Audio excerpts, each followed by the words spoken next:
नमस्ते बच्चों, कैसे हैं आप सब। आज की कक्षा में आप सबका स्वागत है। आशा करती हूँ पिछली कक्षाओं में जो कुछ भी आपने पढ़ा है उसका पुनरावर्तन आपने घर पर किया ही होगा। आज हम एक नई इकाई का पठन करेंगे और उसके बारे में समझेंगे। बच्चों, आज हम एक स्वतंत्र देश के नागरिक हैं और इस स्वतंत्र देश के सभी हकों का हम आनंद भी लेते हैं। पर क्या आप जानते हैं एक समय ऐसा भी था जब हमारा देश परतंत्र था, अर्थात गुलाम था। आज हम जो इकाई पढ़ने वाले हैं वह किसी ऐसे ही व्यक्ति के बारे में है जिसने इस स्वतंत्रता में अपना योगदान दिया है। पर हम अपनी इकाई शुरू करें उससे पहले आज हम एक छोटा सा प्रश्नोत्तरी का खेल खेलेंगे। तो ये आ रहा है आपके लिए पहला प्रश्न। हमारा देश कब स्वतंत्र हुआ था? चलिए सोचिए। उत्तर है 15 अगस्त 1947। चलिए अब आ रहा है आप सबके लिए दूसरा प्रश्न और ये है आपका दूसरा प्रश्न। ध्यान से देखिए बच्चों, भारत छोड़ो आंदोलन कौन से वर्ष में हुआ था? चलिए कुछ सेकंड बीत चुके हैं, मैं आपको सही उत्तर देती हूं बच्चों। इसका उत्तर है 1942। भारत छोड़ो आंदोलन सन 1942 में हुआ था। अब आपके समक्ष आ रहा है तीसरा प्रश्न। हमारे देश में गणतंत्र दिवस कब मनाया जाता है? चलिए सोचिए बच्चों।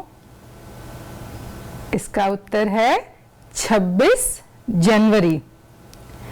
स्वतंत्रता हमें 1947 में मिली थी बच्चों और हमारा देश पूरी तरह से गणतंत्र हुआ था 1950 में 26 जनवरी के दिन। चौथा प्रश्न आपके लिए है, आप देख सकते हैं, भारत छोड़ो आंदोलन के प्रणेता कौन थे? चलिए चलिए विचार करिए। और ये रहा मेरी तरफ से उत्तर और आप अपने उत्तर को मिलाइए। महात्मा गांधी जी। भारत छोड़ो आंदोलन के मुख्य प्रणेता थे महात्मा गांधी। तो बच्चों, 4 सामान्य ज्ञान के प्रश्न मैंने आपसे पूछे और यह प्रश्न के जवाब बहुत ही आसान थे, सरल थे और आप उनका जवाब अच्छे से दे पाए। कुछ और प्रश्न हैं मेरे पास। आप सबने सुना होगा बच्चों कि बहुत सारे स्वतंत्रता सेनानियों ने अपनी लड़ाई के वक्त बहुत सारे सूत्र दिए थे जो नागरिकों को प्रोत्साहित करते थे और उनमें एक ऊर्जा भरते थे। आपने जरूर सुने होंगे। तो मैं आपको स्वतंत्रता सेनानी का नाम दूंगी और आपको यह सोचकर बताना है कि इस स्वतंत्रता सेनानी ने कौन सा सूत्र लोगों में ऊर्जा भरने के लिए दिया था। ठीक है बच्चों? तो हमारे पास जो पहला नाम है वह यह है भगत सिंह। चलिए अब आप सोचकर बताइए इन्होंने कौन सा नारा दिया था? इंकलाब जिंदाबाद। क्या आप उनकी तस्वीर देखना चाहेंगे? देखिए बच्चों, यह भगत सिंह का चित्र है। इन्हें सामान्यतः शहीद भगत सिंह इसी नाम से जाना जाता है क्योंकि बहुत कम आयु में उन्हें फांसी की सजा सुनाई गई थी। चलिए दूसरा नाम हम देखते हैं, सुभाष चंद्र बोस। इन्होंने कौन सा नारा दिया था? चलिए ये रहा आपका उत्तर। तुम मुझे खून दो, मैं तुम्हें आजादी दूंगा। उनके कहने का अर्थ था कि यदि आजादी पानी है तो थोड़ा बहुत खून तो बहेगा ही, जिसकी हमें बिल्कुल चिंता नहीं करनी है। और यह उनका चित्र है। आप उनके पहनावे से अनुमान लगा सकते हैं बच्चों कि वह एक सैनिक प्रवृत्ति के व्यक्ति थे। उन्होंने आजाद हिंद फौज की भी स्थापना की थी। चलिए हम तीसरे स्वतंत्रता सेनानी का नाम देखते हैं, महात्मा गांधी जी। चलिए बताइए, इन्होंने क्या नारा दिया था बच्चों? करो या मरो, या तो करके दिखाओ, नहीं तो आपके जीवन का कोई अर्थ नहीं है। ऐसे थे हमारे प्यारे बापू। आप उनका चित्र देख सकते हैं बच्चों। चलिए अगले स्वतंत्रता सेनानी के बारे में देखते हैं, लाल बहादुर शास्त्री। बताइए इन्होंने कौन सा नारा दिया था? इनका नारा बहुत विशेष था बच्चों, अभी आप देखोगे और यदि आपको मालूम है तो आपको उसकी विशेषता अवश्य समझ में आएगी। जय जवान जय किसान। ये है सादगी, सरलता और समर्पण से भरे हुए हमारे लाल बहादुर शास्त्री। तो बच्चों, जो अंतिम नारा हमने देखा लाल बहादुर शास्त्री जी का, जय जवान जय किसान, यह नारा अपने आप में विशेष इसलिए है क्योंकि उन्होंने यह कहा, जितनी जरूरत जवानों की है, सैनिकों की है इस देश को, उतनी ही जरूरत किसान की भी है। किसान अनाज उगाकर लोगों का पेट भरता है और जवान देश की रक्षा करता है। आज की हमारी इकाई इसी महान स्वतंत्रता सेनानी कर्मयोगी लाल बहादुर शास्त्री के ऊपर है, जिसके लेखक हैं डॉक्टर शंकर दयाल शर्मा। तो आज हम जिनके बारे में पढ़ेंगे वह व्यक्तित्व अनूठे, सरल, सादे और बहुत ही निष्काम भाव से काम करने वाले व्यक्ति थे। आइए देखते हैं इकाई 4, कर्मयोगी लाल बहादुर शास्त्री, जिसके लेखक हैं शंकर दयाल शर्मा। अब मैं बच्चों आपके लिए शंकर दयाल शर्मा के बारे में कुछ जानकारी दूंगी। श्री शंकर दयाल शर्मा, जिनका आप चित्र स्क्रीन पर देख सकते हैं बच्चों, वह हमारे भारत के 9वें राष्ट्रपति थे तथा हिंदी और अंग्रेजी भाषा में अनेक पुस्तकों के लेखक भी थे। भारत के 9वें राष्ट्रपति श्री शंकर दयाल शर्मा का जन्म भोपाल, मध्य प्रदेश में हुआ था। आपकी आरंभिक शिक्षा मध्य प्रदेश में हुई। आगे की पढ़ाई आपने क्रमशः आगरा, इलाहाबाद तथा लखनऊ विश्वविद्यालय में की तथा MA, LLB की उपाधियां प्राप्त की।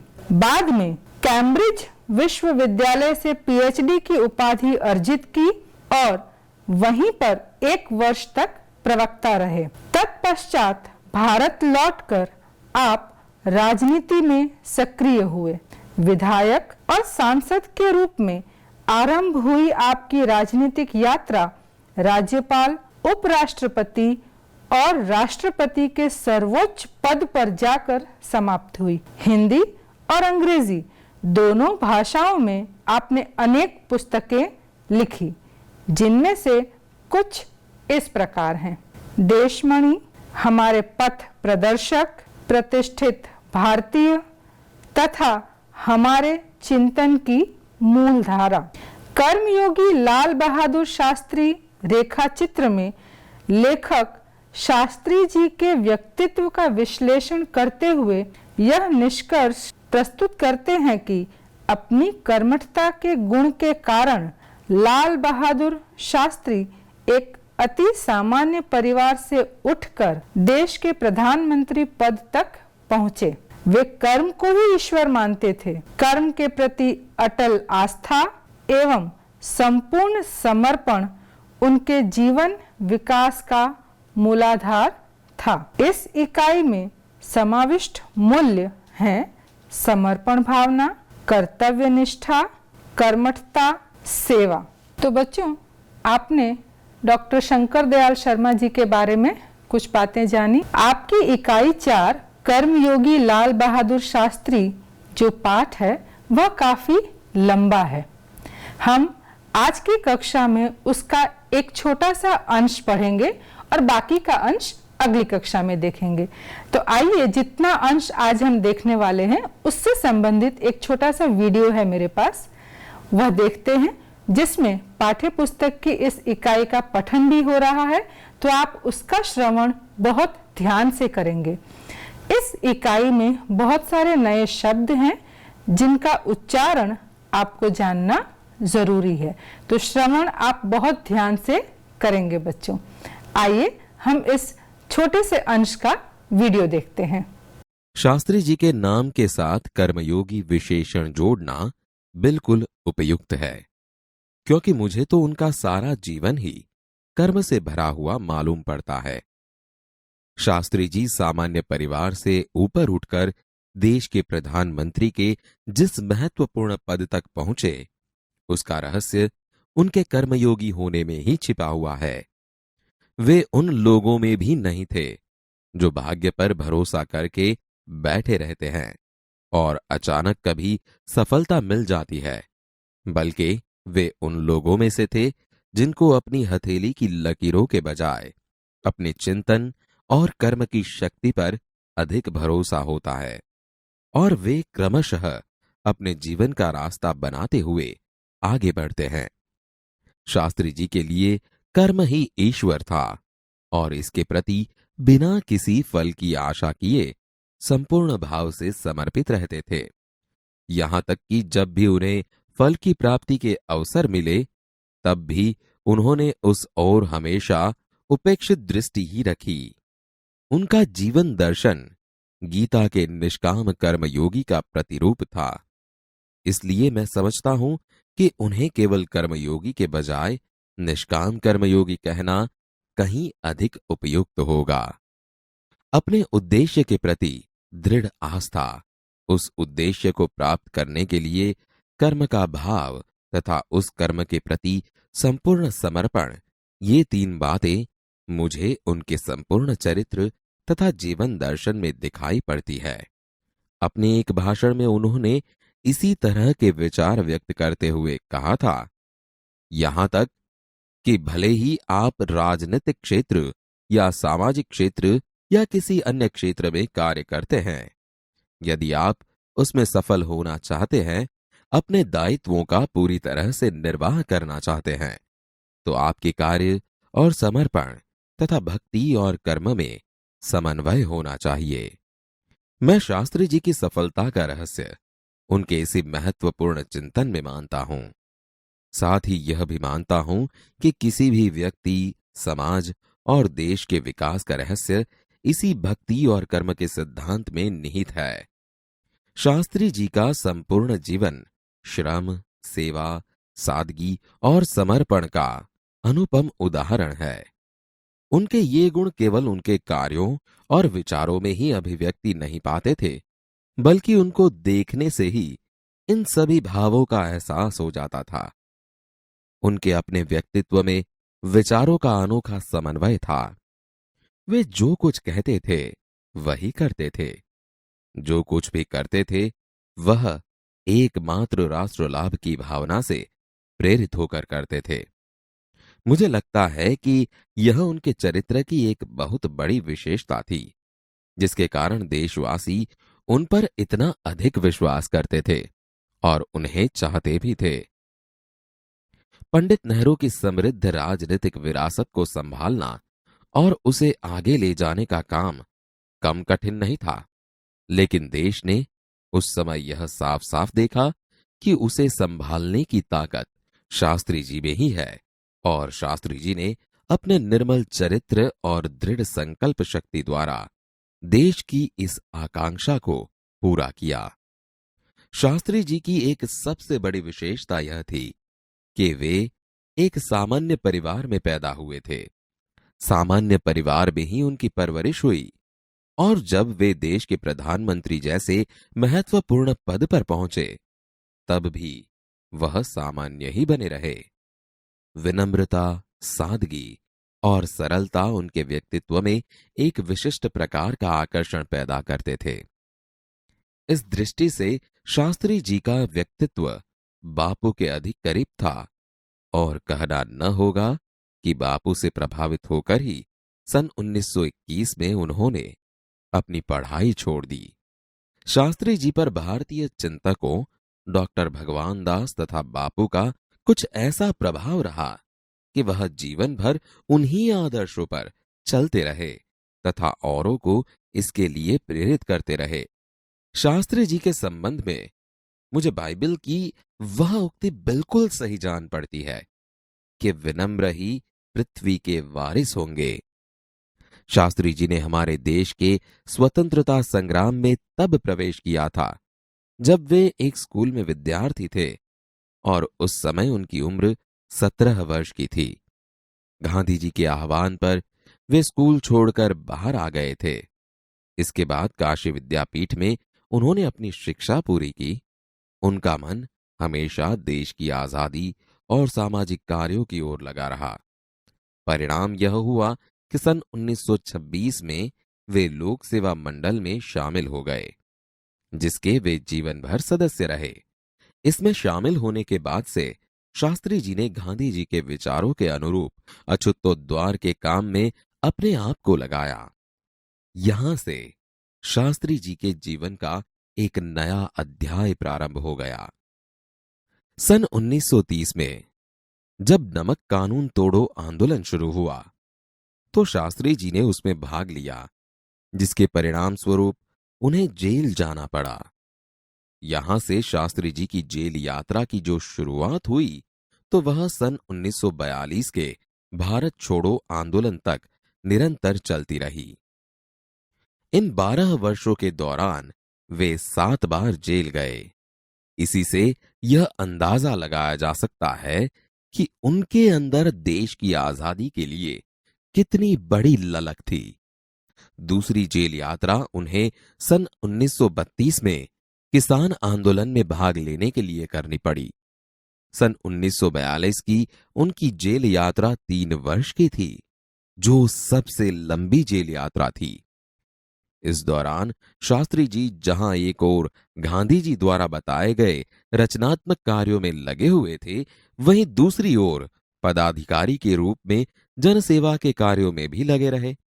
सन 1935 में वे संयुक्त प्रांतीय कांग्रेस कमेटी के सचिव बनाए गए। इस पद पर वे 1938 तक रहे। किसानों के प्रति उनके मन में विशेष लगाव था, इसलिए उनको सन 1936 में किसानों की दशा का अध्ययन करने वाली एक कमेटी का अध्यक्ष बनाया गया। पूरी लगन के साथ काम करके उन्होंने अपनी रिपोर्ट प्रस्तुत की, जिसमें जमींदारी उन्मूलन पर विशेष जोर दिया गया। इसके बाद के 6 वर्षों तक वे इलाहाबाद की नगरपालिका से किसी न किसी रूप में जुड़े रहे। मैं समझता हूं कि इस अनुभव ने भी शास्त्री जी के व्यक्तित्व और चिंतन को नागरिकों की समस्याओं से निकट से परिचित कराया। उनके पास ग्रामीण जीवन का अनुभव था। अब इसके साथ ही इलाहाबाद नगरपालिका ने जनसेवा का भी अनुभव जोड़ दिया था। लोकतंत्र की इस आधारभूत इकाई में कार्य करने के कारण वे देश की छोटी छोटी समस्याओं और उनके निराकरण की व्यावहारिक प्रक्रिया से अच्छी तरह से परिचित हो गए थे। कार्य के प्रति निष्ठा और मेहनत करने की अदम्य क्षमता के कारण सन 1937 में वे संयुक्त प्रांतीय व्यवस्थापिका सभा के लिए निर्वाचित हुए। सही मायने में यहीं से शास्त्री जी के संसदीय जीवन की शुरुआत हुई, जिसका समापन देश के प्रधानमंत्री पद तक पहुंचने में हुआ। शास्त्री जी को भारतीय राजनीति की इतनी सही और गहरी पकड़ थी कि श्रीमती इंदिरा गांधी ने उन्हें अपना राजनीतिक गुरु मानते हुए कहा था कि उन्हीं के मार्गदर्शन में मेरा राजनीतिक जीवन शुरू हुआ। देश की आजादी के बाद उत्तर प्रदेश तथा केंद्र सरकार में शास्त्री जी भिन्न भिन्न पदों पर रहे। उत्तर प्रदेश में उन्हें गृह मंत्री बनाया गया। बाद में पंडित नेहरू के अनुरोध पर वे केंद्र में आ गए। केंद्र में उन्होंने रेल और परिवहन, संचार, वाणिज्य, उद्योग और गृह जैसे महत्वपूर्ण मंत्रालयों में मंत्री पद संभाला। इन पदों पर रहते हुए शास्त्री जी ने अपनी जिस प्रशासकीय दक्षता का प्रमाण दिया, वह हमारे देश के लिए एक उदाहरण है। अपने मंत्रालयों के कार्यों में उनका दृष्टिकोण अत्यंत व्यवहारिक तथा सभी प्रकार की औपचारिकताओं से परे होता था। वे अपने को कभी भी अपने पद के कारण ऊंचा नहीं मानते थे। उनकी बड़ी सीधी सी धारणा थी कि वे जनता के शासक नहीं बल्कि जनता के सेवक हैं। ऐसी भावना से कार्य करने के कारण उन्हें अपने मंत्रालय में तो लोकप्रियता मिली ही, साथ ही साथ सारे देश में भी लोकप्रियता मिली। इसी लोकप्रियता का परिणाम था कि पंडित नेहरू के निधन के बाद देश ने उन्हें प्रधानमंत्री के रूप में स्वीकार किया। देश के इस महत्वपूर्ण पद पर रहते हुए केवल 19 महीने के छोटे से समय में उन्होंने जितनी सफलताएं और लोकप्रियता प्राप्त की, वह एक उदाहरण है। शास्त्री जी के सामने अपना उद्देश्य बिल्कुल स्पष्ट था। उसमें किसी प्रकार का धुंधलापन या भटकाव नहीं था। वे हमारे देश के अत्यंत महत्वपूर्ण पदों पर रहे और इन पदों पर रहते हुए स्वाभाविक रूप से वे अधिकार संपन्न भी थे, लेकिन उन्होंने हमेशा आत्मसंयम से काम लिया तथा अधिकारों से अधिक कर्तव्यों को तरजीह दी। शायद इसीलिए शास्त्री जी इतने अधिक लोकप्रिय भी हो सके। उन्होंने अलीगढ़ मुस्लिम विश्वविद्यालय के दीक्षांत समारोह में 19 दिसंबर 1964 को छात्रों को संबोधित करते हुए कुछ इसी तरह के विचार व्यक्त किए थे। आपके भविष्य की मंजिल चाहे जो कुछ भी हो, आप में से प्रत्येक को यह सोचना चाहिए कि आप सबसे पहले देश के नागरिक हैं। यह आपको संविधान द्वारा प्रदत्त कुछ अधिकार देता है, लेकिन इससे कुछ कर्तव्यों का भी बोझ आता है, जिसे समझना चाहिए। हमारा देश प्रजातांत्रिक है, जो निजी स्वतंत्रता देता है, लेकिन इस स्वतंत्रता का उपयोग एक व्यवस्थित समाज के हित में स्वेच्छा से लगाए गए प्रतिबंधों के तहत होना चाहिए। अधिकार, कर्तव्य और आत्मसंयम के बारे में यह अत्यंत महत्वपूर्ण बात शास्त्री जी ने कही थी, जिसे आज याद रखने की जरूरत है। तो बच्चों, आपने ध्यान से सुना। तो आज जो अंश हमने पढ़ा है, उसमें हमने लाल बहादुर शास्त्री जी के बारे में क्या क्या जाना? क्या आपने कुछ मुद्दे नोट डाउन किए हैं? क्या आपने अपनी कॉपी में कुछ लिखा है सुनते वक्त? हमने उनके पारिवारिक जीवन के बारे में जाना, हमने उनकी शिक्षा के बारे में जाना, उनका व्यक्तित्व कितना सरल और सादा है उसके बारे में जाना। हमने यह भी जाना कि उन्होंने महात्मा गांधी जी से प्रभावित होकर अपनी पढ़ाई भी छोड़ी थी। बहुत ही कम उम्र में वे स्वतंत्रता संग्राम में जुड़ गए थे और लोक सेवा के कार्य भी करते थे। इस अंश में हमने ये भी देखा कि वे बहुत ही समर्पण भाव के व्यक्ति थे। जिस काम को हाथ में लेते थे उसे पूरी निष्ठा के साथ और पूरी ताकत के साथ उस काम को पूरा करते थे।